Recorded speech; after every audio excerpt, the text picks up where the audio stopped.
So we've decided to do something that some other people have done, and that is remove this door. And what we basically decided is the pros and cons of having the door. And obviously the pro is that you have privacy, but we see it done with curtains. So basically what it comes down to is when we go out, it's me and my wife only. So we not to say that we don't want a little privacy, but we don't need extreme privacy. So our biggest problem with this door is when you're sitting in this, when we're on our trip, someone's trying to get through here, and this has the tendency to bang into you. You know, we've seen people put the flush doorknobs on, but we've just decided that really the only thing we're using the door for, of course, is the privacy, of course, but we can get that with a curtain. And then the other thing we're using it for is we have these hangers on the top.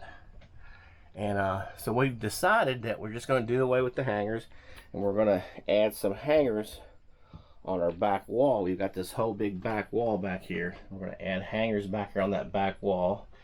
And so that's just hanging up your clothes while you're taking a shower or changing. So that's all we need on that. And then we're going to use a tension rod, and we're going to use a curtain. And one couple of things that are important to us is, one is we like the light that comes from that skylight and shines into here. So we're going to make sure we use a curtain. It's actually a cloth cotton curtain. You could use a shower curtain if you want to, but in our case we're actually using a curtain. And what we're going to do is it's going to allow light to come pass through, and we're going to have it just probably a couple inches up from the floor, and then at the top we're going to have a couple inches.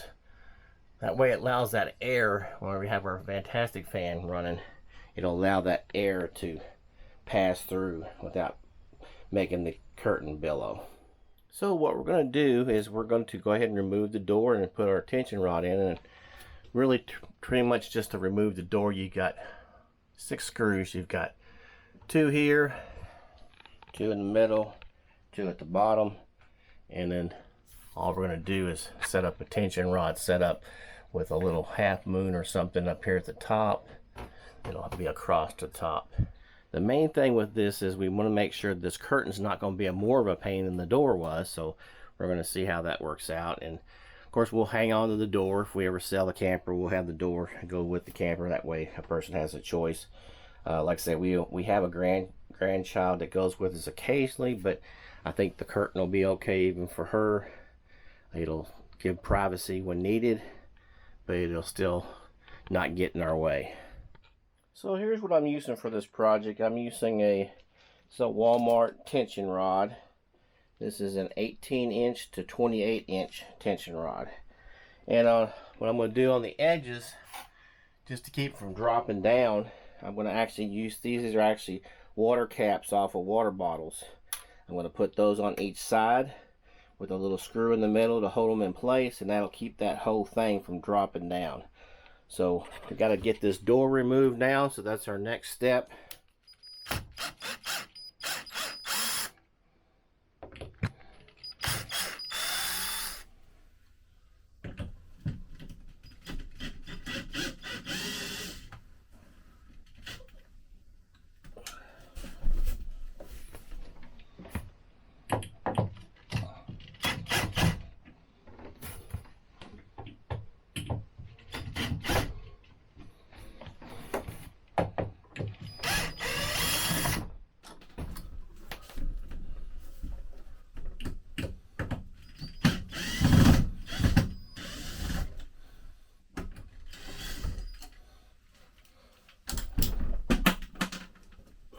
Okay, so got that all removed, and now we're just gonna go in here and see about where we want to place this. I'm thinking we're gonna set it down a little bit lower, right in this general area.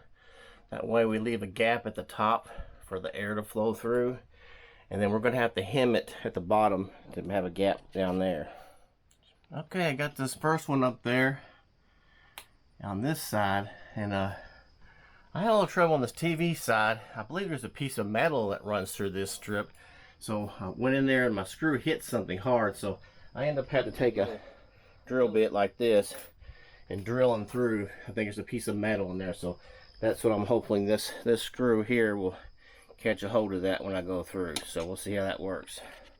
So in this case, you'll get to see my mistake so you don't make the same mistake. What I did is I measured down on each one of these sides, and I thought that would be level, but I forgot that the actual curve in the roof. So what's happened is it's actually crooked. So I'm going to have to bring up this side over here, and like say, just remember, if you want to measure up from the floor and measure up that way to get your proper measurements. So if you measure it the way I did this second time, you measure from the floor up. Like I say, my camper's not level right now, so I can't use a level in here. So it's 74.25 up to the actual cap. So I'm gonna bring that over here on the other side, and I've got a mark right there. Unfortunately, my little hole there is gonna show. So there we go, we've got it in place there.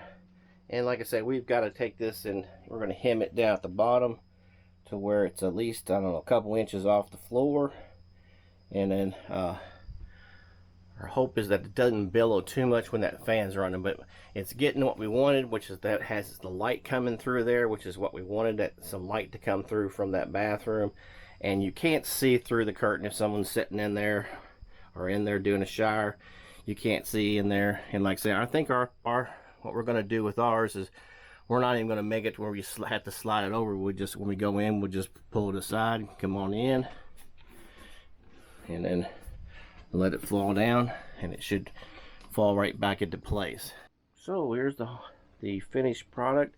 We had to do a lot of work because originally we had a little bit of weight down the bottom when you try to use magnets, and that didn't work because it stuck together. And what was happening is when you turn the fan, right now I have the fan on medium. It's the second one from the bottom.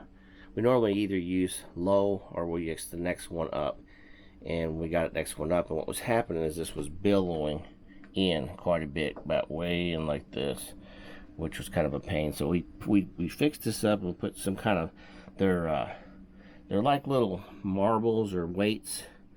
Got basically from Walmart, and it's in a little tube that goes along the bottom. It just weighs it down. You can kind of see it's got a little weight to it, and that keeps it from furling out. And when that fan's on, you can hear the fan on in here now. So that's pretty much going to finish up that project. We'll test it out on the first camp trip. We've probably got at least one more trip before the end of the year this year, and maybe two. This curtain is going to work perfect for us, and we're not going to have that door in our way all the time in here. So it's going to work out good for us. So if you have any questions on how we worked this and did this, leave it in the comments, and we'll talk to you again on another one of these RV shorts.